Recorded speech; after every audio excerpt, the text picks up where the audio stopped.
I remember that evening like a photograph I never meant to take. Blurry, unplanned, but too beautiful to delete. Vancouver rain had been falling for hours, sliding down my window in soft, silver trails while I sat on the floor, camera in hand, doing nothing with it.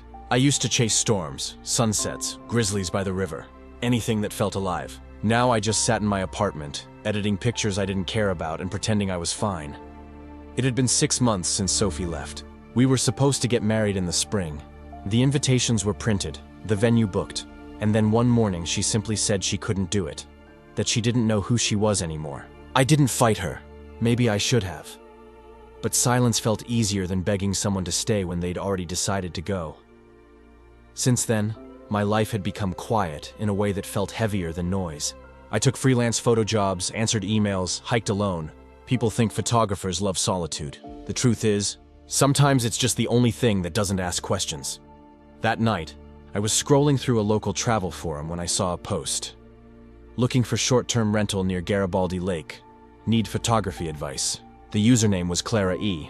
Normally I ignore posts like that, but something about the way she'd written, "I want to capture how it feels to stand there, not just how it looks," made me pause. I replied without thinking. 2 days later, I found myself waiting at a small cafe downtown. The rain hadn't stopped, it never really does here, and the smell of wet coffee grounds and cinnamon filled the air. I was expecting a stranger with big ideas and little patience, but when Clara walked in, carrying a map too big for her umbrella, she smiled like she'd known me for years.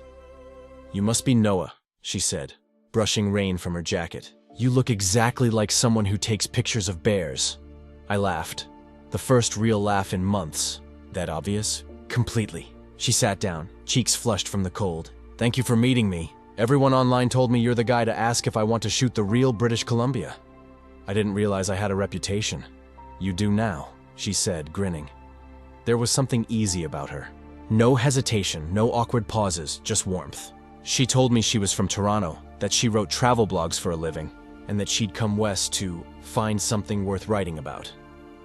I didn't ask what she'd lost, but her eyes had that same hollow brightness I used to see in mirrors. We talked for hours, about camera gear, mountain trails, even the best kind of rain to shoot in. When she laughed, people turned to look. By the time the cafe closed, she had convinced me to help her plan a trip up to Garibaldi. "I'll rent a cabin near Whistler," she said. "You can show me the good angles, and I'll buy you dinner as payment." I wanted to say no, to keep my distance, like I always did. But something in me wanted to see what would happen if I said yes. "Deal," I told her. That night, walking home, the city lights blurred through the drizzle, and for the first time in months, I didn't mind getting wet. 2 days later, I drove up the sea-to-sky highway, the kind of drive that makes you believe nature still knows what it's doing. Snow was melting off the pines. Rivers rushed beside the road, and clouds hung low enough to touch. When I reached the cabin Clara had rented, she was outside trying to light a fire pit that refused to cooperate. "Professional outdoors woman, huh?" I teased. She glared playfully. "I'm documenting my failures. Very authentic. Need help?" Obviously. I crouched beside her, struck the match, and in seconds the flames caught. She watched me like she was studying more than the fire. "You really live up here alone?" she asked. "Sometimes," I said. "Sometimes I go weeks without talking to anyone." "That sounds peaceful." "Sometimes it is." She didn't press. Instead, she poured us coffee from a thermos, and we sat watching the fire dance against the snow. Later, while unpacking her camera, she said softly, "You know, people online talk about chasing the perfect shot. I just want to feel like I belong in one." The line hit me harder than she probably meant it to. I didn't say anything, just handed her an extra lens. The next morning, we hiked toward the lake before sunrise.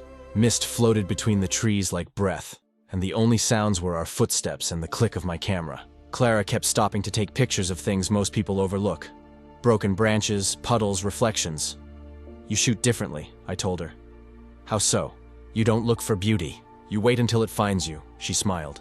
"Maybe that's why I came here." By the time we reached the lake, the clouds had lifted, and the mountains stood mirrored in the still water. She set up her tripod beside me, but for a while we didn't shoot at all. We just stood there, breathing in the silence. After a while, she whispered, "It's strange, isn't it? How the world keeps being beautiful even when you don't feel it inside." I glanced at her. The morning light touched her hair, turning it gold. "Yeah," I said quietly. "It's unfair like that." She didn't look at me, but but I saw her smile. Small, sad, knowing. That night, after hours of editing, Clara came over with 2 mugs of hot chocolate. "Peace offering," she said. "For what? For making you climb that hill twice?" It was worth it. We sat on the porch watching snow fall in slow motion. She asked me about Sophie, not directly, but gently enough that I answered. I told her about the engagement, the silence, the way I'd packed my life into a storage box and stopped feeling anything afterward. She listened, really listened. Then she said something I still remember. Sometimes people leave because they think they're saving you from the version of themselves that's already gone. I looked at her, but she was staring at the snow. "What about you?" I asked. "Who did you leave behind?" She hesitated. "Someone who stopped seeing me?" We didn't speak for a while after that, but when she leaned her head on my shoulder, it felt like breathing again. For the first time in months, my photos started to mean something. Her laughter showed up in them, in the way light caught through trees, in the colors I hadn't noticed before. I realized she wasn't just part of the story. She was the story. But I also knew things that start quietly often end the same way. And when she told me she'd be leaving for Toronto in a week, I felt that old familiar ache return. Still, I didn't stop her. I just smiled and said, "Then we better make the most of 7 days." And we did. Sunsets, coffee, midnight drives, and that one kiss under a sky full of snowflakes. She tasted like cold air and hope. It's strange how quickly silence can become familiar. Before Clara, my apartment used to feel like an echo. The click of my camera shutter was the only heartbeat in that empty space. But after she started spending time there, even her absence carried traces of her. A coffee mug left near the sink, a scarf draped over my chair, the faint smell of vanilla that lingered in the hall long after she left. She'd been in Whistler for just a few weeks, but it felt as if she'd always been meant to cross my path. Every morning, I found myself glancing across the small street where her rented cabin sat, half hidden behind snow-laden pines. Sometimes I'd catch a glimpse of her silhouette through the window, her hair tied up, her laptop open, her world existing a few meters away from mine. One evening, the snow came down heavier than usual. The city felt suspended in white, every sound swallowed by the storm. I was sorting through some photos from a wildlife shoot when a soft knock pulled me from my screen. I opened the door to find Clara wrapped in a gray coat, her cheeks pink from the cold. "You have power?" she asked, half laughing. "Mine just went out. I think the whole block's down except yours." "Lucky wiring," I said, stepping aside. "Come in." She hesitated for a second, maybe out of politeness, maybe out of that quiet uncertainty that always floated between us, then smiled and walked in. She shook the snow from her hair and brushed her hands together. "You're freezing," I said. "I'm fine," she replied, though she wasn't. Her fingers were trembling. I poured her a mug of coffee and watched her stand near the window, looking out at the storm. "It's beautiful," she whispered. "But kind of lonely too." I didn't answer. Maybe she already knew that loneliness had been my closest companion for months. We ended up talking for hours. About the weather, about travel, about the way people move to new places thinking they're escaping something, only to realize they've carried it all with them. She told me about Toronto, her failed relationship, how she started writing to make sense of her own silence. "It's weird," she said softly. "I write to feel less alone, but most days, it just reminds me that I am." I looked at her, at the way the lamplight hit her face, at the faint sadness she tried to disguise as humor, and I said, "Maybe it just means you're still honest with yourself." She smiled faintly. "That's one way to put it." The power didn't come back that night, but she didn't seem eager to leave. I gave her a blanket, and we sat on the floor beside the window, watching the snow fall in slow, endless waves. She leaned her head on my shoulder, and I remember thinking how strange it was that something so simple could feel so inevitable. By morning, the storm had cleared, and the city was wrapped in white light. She thanked me for the coffee, for the warmth, for not making the silence awkward. Then she walked back to her cabin, leaving footprints in the untouched snow. After that night, we saw each other more often. Sometimes it was casual. She'd stop by with pastries or ask me to help her carry groceries. Other times, it was deliberate, like she wanted an excuse to keep the thread between us alive. One Saturday, she asked if I wanted to join her on a short trip to photograph the frozen lakes near Squamish. It was supposed to be for her travel blog, but I think both of us knew it was more than that. The drive was long and quiet, mountains rising around us like old sentinels. She played music on her phone, soft indie songs that fit the gray sky perfectly. Somewhere along the highway, she said, "You ever feel like you're meant to be somewhere else, but you don't know where that is?" "Every day," I said. She looked at me, smiled, and said, "Then maybe we're both lost in the same place." At the lake, she watched while I set up my camera.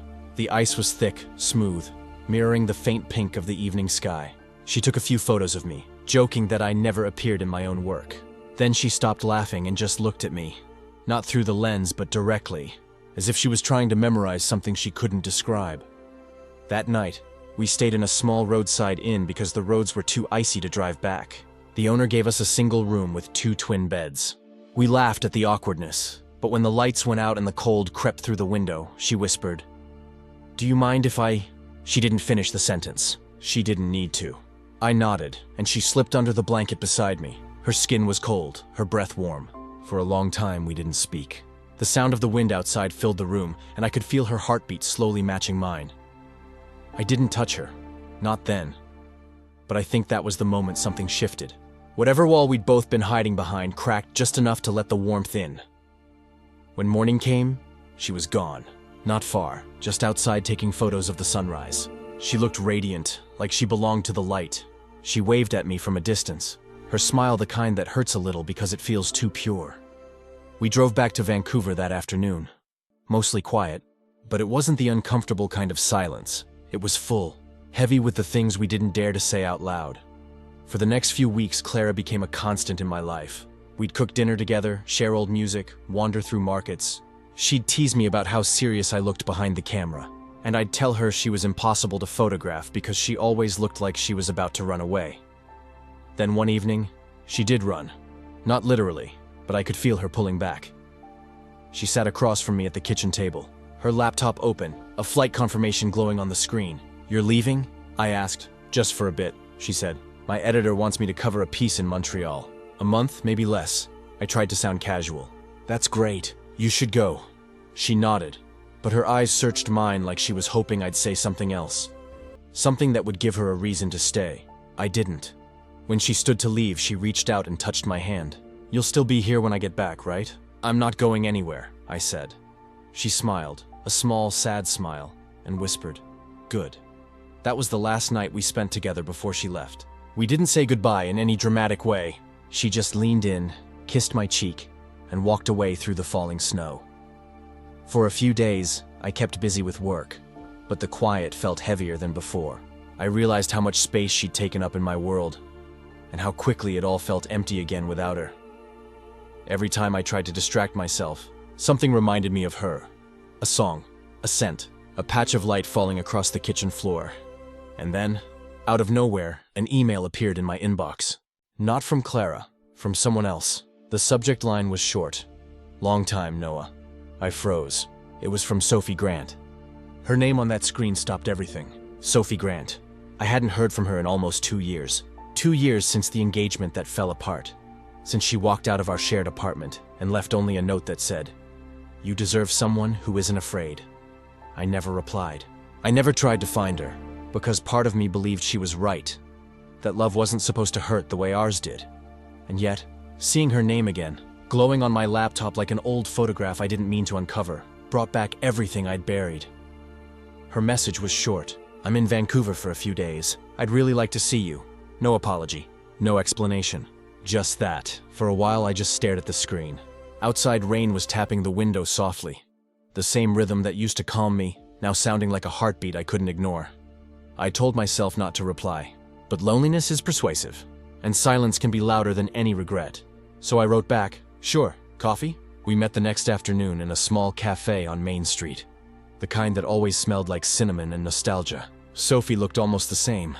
Sharp eyes, confident smile, the kind of presence that made you forget everyone else in the room. But there was something different too.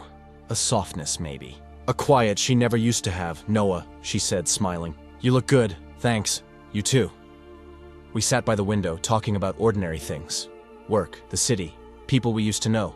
But beneath it all, the air hummed with everything unsaid. Finally, she took a deep breath. "I heard about your photography exhibit," she said. "Congratulations. You always talked about doing something like that." I nodded. "Yeah, it did well. I'm glad." She hesitated, tracing the rim of her cup with her finger. I'm sorry, Noah, for how I left. I wasn't brave enough to love you the way you deserved. Her voice cracked, and something in me wanted to comfort her. But another part of me remembered all those nights I sat awake wondering what I'd done wrong. I've changed, she said softly. I think about you a lot. About us. I wanted to say something, but my throat felt tight. I realized that even though she was right in front of me, my heart wasn't there anymore. It had shifted, quietly, subtly, towards someone else, toward Clara. When we said goodbye, Sophie touched my arm and whispered, maybe we were never broken, just unfinished. I didn't know what to say. That night, I walked home through the rain, my mind spinning between past and present. I thought of Clara's laugh, the way she made the silence feel safe. I thought of Sophie's apology, her regret, her timing. Always just slightly too late. When I got home, I opened my inbox out of habit. No new messages, nothing from Clara. Days passed, then weeks. Montreal had stretched her stay longer than expected. We exchanged a few texts, polite, distant, but something was changing. Her messages felt careful, filtered through a hesitation I couldn't name. One evening, I sat editing photos at my desk when my phone buzzed. A text from Clara. Hey, can we talk? My heart jumped. Of course, I typed back. A few seconds later, a video call lit up my screen. She looked tired, her hair tied back, dark circles under her eyes. Behind her, I could see the faint blur of a hotel room. Hey, she said. It's late there, isn't it? Yeah, couldn't sleep. She smiled faintly. Me neither. There was silence between us. That familiar quiet that used to feel comforting, but now carried weight. What's going on? I asked. She looked away, exhaling. I met someone here, Noah. The words hung in the air like a slow echo. He's a photographer too, she continued, her voice steady. We worked on a feature together. It just happened. I didn't say anything. I couldn't. I didn't plan it, she said. And I'm not even sure what it means. But I thought you deserved to know. Yeah, I whispered. Thank you for telling me. Her eyes softened. You're angry. I'm not, I said. I don't know what to do with this. She nodded. Neither do I.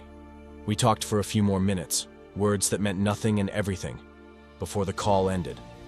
The silence that followed felt different this time. It wasn't empty. It was final. Over the next few days, I walked more than usual. Through Stanley Park, along the waterfront, through streets that blurred into rain. Every corner reminded me of something she'd touched. Every sound reminded me of something she'd said. Sophie called once, but I didn't answer, because I finally understood something. Love isn't about holding on. Sometimes it's about letting go without losing what it gave you. Weeks passed. Spring came quietly, softening the edges of the cold. My photos started to change too. Less about distance, more about connection. Maybe without realizing it, Clara had taught me to see the world differently. Then one evening, while I was setting up a new gallery collection, I got a message. No name, just, I saw your latest post. It's beautiful. I'm proud of you. No signature, but I knew it was her. Clara. I stared at the words for a long time, then typed back, thank you. I hope you're happy. No reply came, but somehow I didn't need one. Because for the first time in a long time, I felt at peace. Not with what I'd lost, but with what I'd learned. Love isn't about the ones who stay forever. It's about the moments that teach you how to live again. I closed my laptop, stepped outside, and looked up at the Vancouver sky, pink and gold over the ocean. Somewhere, maybe far away, Clara was seeing the same sunset, and I smiled, knowing that was enough.